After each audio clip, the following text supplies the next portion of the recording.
इस कहानी की शुरुआत होती है त्रिवेंद्रम शहर में ठंड के महीने से। तारीख थी 30 नवंबर 1994। एक 53 वर्षीय शख्स के घर में दस्तक होती है। दरवाजे पे 3 पुलिस ऑफिसर खड़े होते हैं। वो 3 पुलिस ऑफिसर बहुत ही पोलाइटली उस शख्स से बोलते हैं कि सर, आपको हमारे साथ पुलिस स्टेशन चलना पड़ेगा, हमारे सीनियर अधिकारी आपसे मिलना चाहते हैं। वो शख्स उनसे पूछते हैं, क्या मैं अरेस्ट हो चुका हूँ? वो बोलते हैं, नहीं सर, सिर्फ आपको मिलने के लिए बुलाया गया।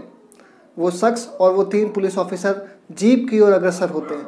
जैसे ही वो लोग जीप पे पहुँचते हैं, वैसे ही वो शख्स दोबारा उनसे पूछता है कि क्या मुझे पीछे वाली सीट पे बैठना है, क्योंकि आमतौर पे भारत में जो मुजरिम होता है उसको पीछे वाली सीट पे बिठाया जाता है। वो पुलिस वाले फिर से बहुत ही रेस्पेक्टफुली बोलते हैं कि नहीं सर, आप आगे बैठ के हमारे साथ चल सकते हैं। वो शख्स आगे वाली सीट पे बैठते हैं और सब रवाना हो जाते हैं पुलिस स्टेशन की ओर। पुलिस स्टेशन पहुंचने के बाद शख्स को एक बेंच पे बैठाया जाता है और उनसे कहा जाता है कि हमारे सीनियर अधिकारी अभी कुछ देर में, चंद घंटों में आपसे मिलने आएंगे, आप यहाँ पे बैठ के उनका वेट करिए। वो शख्स बहुत ही हम्बली आराम से वहाँ पे वेट करता है, उनका इंतज़ार करता है। 2 घंटा, 4 घंटा, 5 घंटा बीतने के बाद सीनियर ऑफिसर नहीं आता है। उसके बाद वो उसी बेंच पे सो जाते हैं। जैसे ही उस शख्स की नींद खुलती है, उनके पैरों तले ज़मीन खिसक जाती है। हर न्यूज़ चैनल पे उनकी फ़ोटो छपी होती है और बाहर पत्रकारों की भीड़। आखिर कौन थे ये शख्स? अचानक से वहाँ पे पुलिस ऑफिसर्स उनके पास आते हैं और बोलते हैं, sir, you are under arrest. आपको गिरफ्तार किया जाता है और आपके ऊपर आरोप है, सबसे बड़ा आरोप, एस्पेनोज का, देशद्रोह का आरोप है। आखिर ये कौन थे शख्स? इसको जानने के लिए कहानी के दूसरे पहर में चलते हैं। ये दौर था 1960s का, जब अमेरिका और सोवियत संघ जैसे बड़े बड़े देश स्पेस सेक्टर में काफ़ी विकास कर चुके थे। ऐसे में इनकी नज़र पड़ी एक तस्वीर पर। क्या थी वो तस्वीर? उस तस्वीर में कुछ लोग साइकिल पे और बैलगाड़ी पे रॉकेट के पार्ट्स को लेके जा रहे थे, रॉकेट को लॉन्च करने के लिए। अब भाई साहब, इन्होंने बहुत खिल्लियाँ उड़ाई, ठीक उसी प्रकार जैसे आज यूट्यूबर्स, टिकटॉकर्स की उड़ाते हैं। उस ज़माने में भी रोस्टिंग हुआ करती थी भाई साहब, बिना गाली के।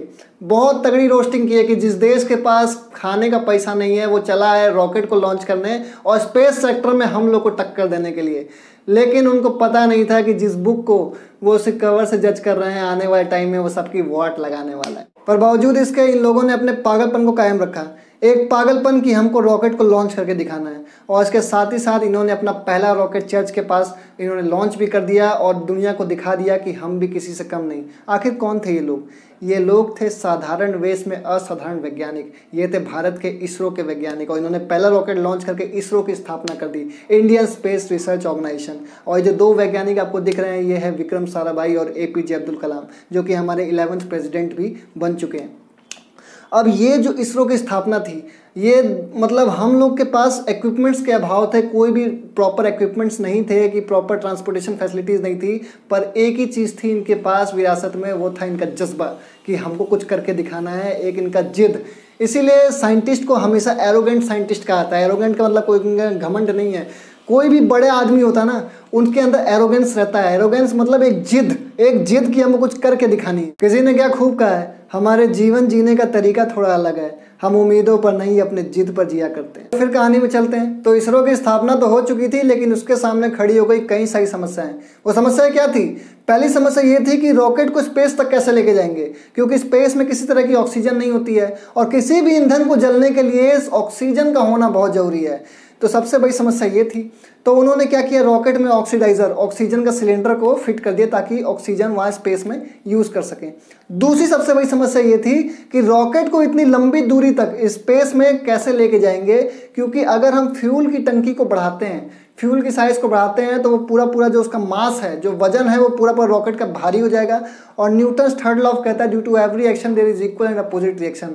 मतलब अगर रॉकेट भारी हो गया ज़्यादा तो फिर उसके बाद हमारा जो न्यूटन थर्ड लॉ है वो एप्लीकेबल नहीं होगा, प्रॉपर वो रॉकेट वर्क नहीं करेगा।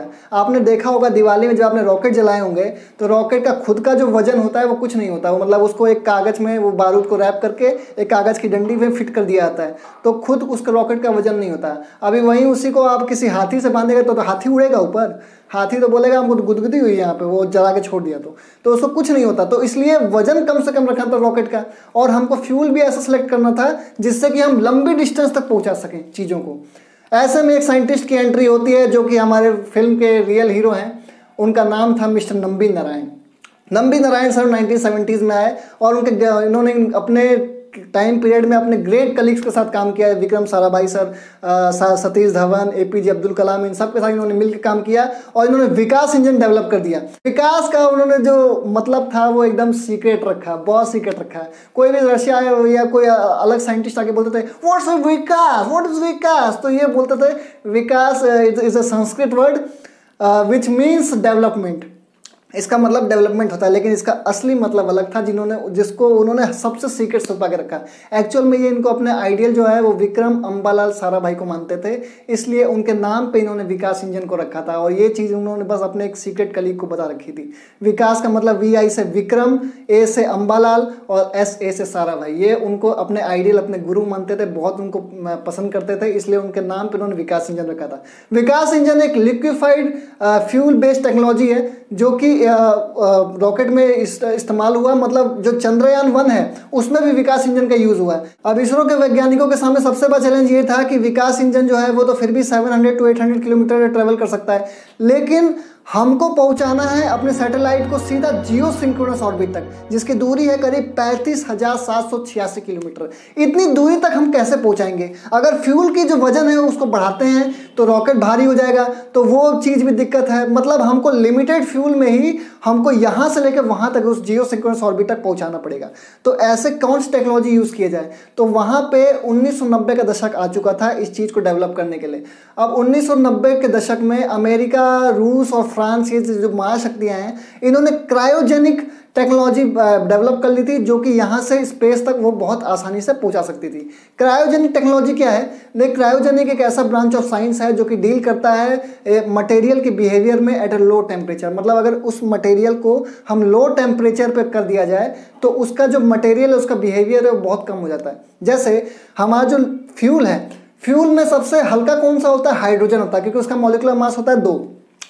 अब हाइड्रोजन हल्का है लेकिन वो रूम टेम्परेचर पे भारी होगा, लेकिन उसी को अगर हम लिक्विफाइड फॉर्म में कर दें, लिक्विड हाइड्रोजन के फॉर्म में कर दें, और तो एक तरह से उसका साइज भी कॉम्पैक्ट हो जाएगा और उसका जो वजन है वो भी कम हो जाएगा, और खुद इसका मॉलिक्यूलर वेट कम है, इसीलिए हम लोग कम से कम स्पेस में ज़्यादा फ्यूल कैपेसिटी उसमें डाल सकते हैं। वो कैपेबिलिटी ये है कि इसके अंदर जो थ्रस्ट है, high amount of impulse generate करता है, थ्रस्ट जनरेट करता है। मतलब पीछे जितना तेजी से वो हवा छोड़ेगा ना इंजन बर्न करने के बाद, इतना तेजी से हवा छोड़ेगा कि ऊपर सर से रॉकेट निकलना शुरू कर देगा।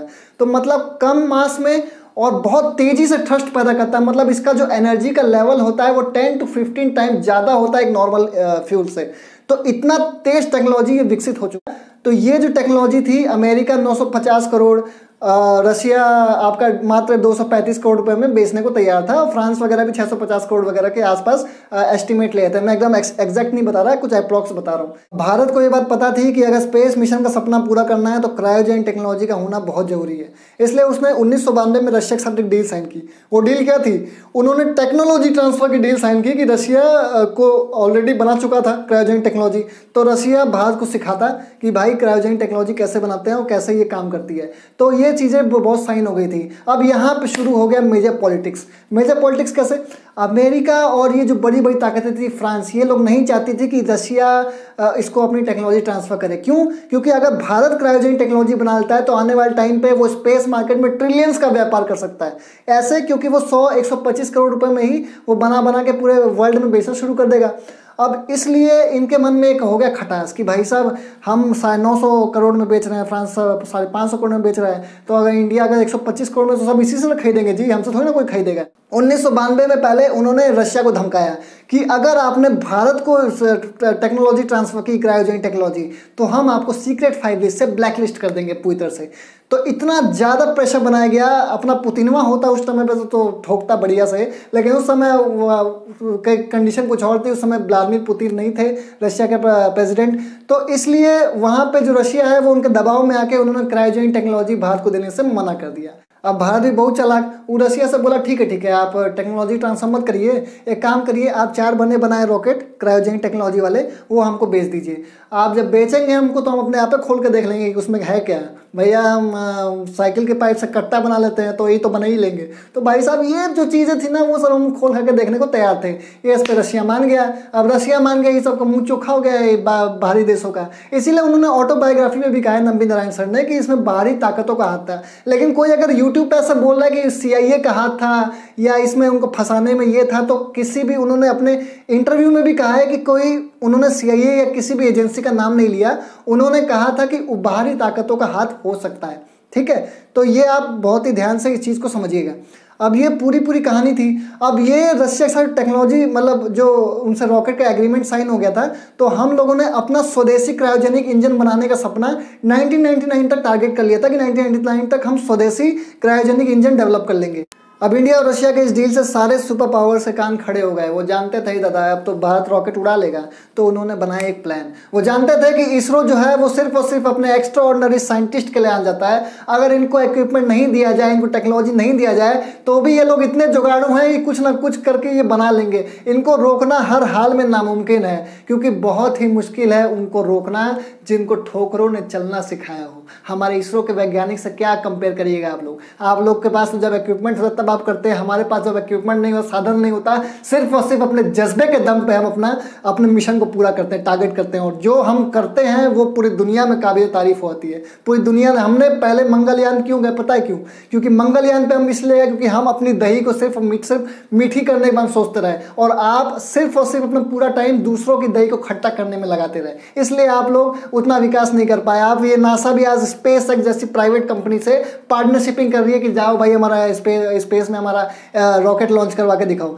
मतलब एलन मस्क कंपनी के साथ इन्होंने टाई अप किया है। तो ये हमारे इसरो के वैज्ञानिक हमने स्वदेशी बनाने की कोशिश किया था, लेकिन इन लोगों का जो जज्बा था, इन लोगों ने बहुत ही तरह से प्लानिंग की थी। ये जितनी बाहरी ताकतें हैं, इन्होंने ये प्लानिंग की थी कि भाई साहब अगर इंडिया के जो साइंटिस्ट हैं इनको अपने ही लोग नज़र में गिरा दें, एकदम बुरी तरह से गिरा देना, तो फिर ये लोग अपने आप में टूट जाएंगे और इसरो वहीं का वहीं बैठ जाएगा। सिर्फ और सिर्फ इनके साइंटिस्ट को गिरा दो, बदनाम कर दो, बस के बस बात खत्म। वही हुआ। 1994 में प्रोजेक्ट को हेड कर रहे थे नंबी नारायण सन क्रायोजेनिक डिपार्टमेंट के।